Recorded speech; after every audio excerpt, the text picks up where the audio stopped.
আমি তাদেরকে পবিত্র জীবন, সুখ শান্তির জীবন দান করব।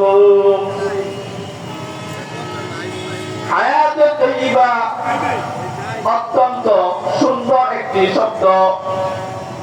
আমরা যে কেউ এই শব্দটি শুনে আনন্দিত হই, উৎফুল্ল হই। আমরা যদি কারোর জন্য কল্যাণের দোয়া করি, কিন্তু হায়াতে তৈয়্যিবার দোয়া না করি, তাহলে সে ব্যক্তি সন্তুষ্ট হয় না। আমরা যদি কোনো ব্যক্তির জন্য দীর্ঘ জীবন লাভ করার দোয়া করি, কিন্তু হায়াতে তৈয়্যিবার জন্য দোয়া না করি, তো যার জন্য দোয়া করলাম সেই ব্যক্তিটাই বলে, হুজুর দোয়া করেন আল্লাহ রাব্বুল আলামিন আমাকে যতদিনই বাঁচিয়ে রাখেন ততদিন যেন হায়াতে তৈয়্যিবা দান। বিভিন্ন পথ করা, এমপি হওয়া, মন্ত্রী হওয়া, এগুলো হলো হায়াতে তৈয়্যিবা। কেউ কেউ আবার মনে করে পরের সম্পত্তির মালিক হলো হায়াতে তৈয়্যিবা।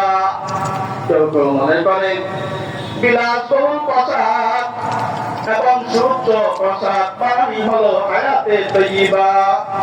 কেউ কেউ আবার মনে করে আরামে আয়েশে ডুবে থাকা হলো হায়াতে তৈয়্যিবা।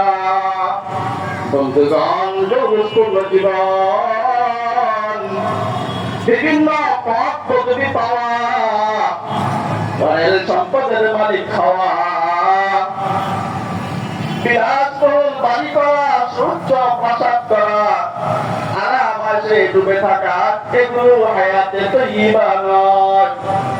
ধন সম্পদ, পদ পদবি, এগুলো হলো ধোঁকা। ধন সম্পদ, পদ পদবি, এগুলো হলো সম্পূর্ণ ধোঁকা আর ধোঁকা। এর প্রমাণ হলো বর্তমান আধুনিক জীবন। এই আধুনিক জীবনে